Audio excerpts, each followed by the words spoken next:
Less than a week till Christmas. The pressure is on to finish your shopping, but money is low, time is short, and there is that temptation to grab something out of the bottom of the closet and re-gift it. If you choose to re-gift, we have some help for you this morning. Sandy Hyde is from the Etiquette School of Ohio, and she is here to talk about the do's and don'ts of re-gifting. All right, as an etiquette expert, have you ever re-gifted?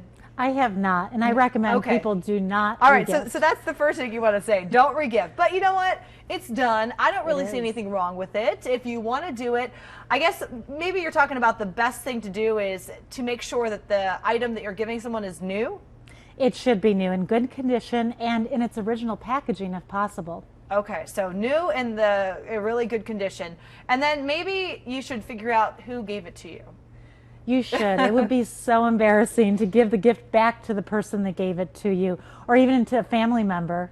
Yeah, and actually Dan Carroll said that's one of the things he did. He has a family gift exchange on one side, his side, but then his wife has the same sort of thing. So he thought that it was from his wife's side and re-gifted it to someone who had already given it to him the year before.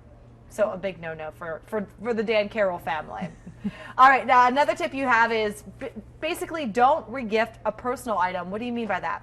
That would be an item that could be handmade, customized, monogrammed. Okay. If it's a one-of-a-kind item, it can be detected very easily if the person who gave it to you sees someone else wearing it or using it. Yeah, I guess if someone gives you a dish towel with a P on it and your last name starts with an M, you might know that that's a re-gift. The other tip you have is don't re-gift items the original giver will notice missing. What do you mean by that? Well, if your aunt gave you a vase that just doesn't fit into your home or you have no use for it, when she comes to visit, she might look for that vase because she thought it was very special. If you gave it away, she might ask where that vase is. So it's best put those items in the closet and bring them out when the relative or friend comes to visit. Oh, that's good advice. I didn't think about that. And then maybe the last tip is don't tell someone, hey, I didn't want this in the first place.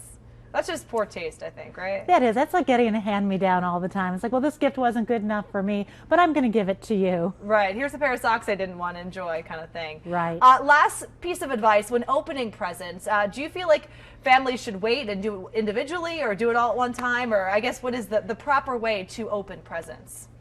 Well, I think at Christmas morning in the home, every family has their own tradition, and they should follow tradition. Follow tradition. All right, Sandy, thanks so much. Thanks for coming in, and happy holidays to you. Thank you. Hopefully you don't have a re-gift under the tree for you this year.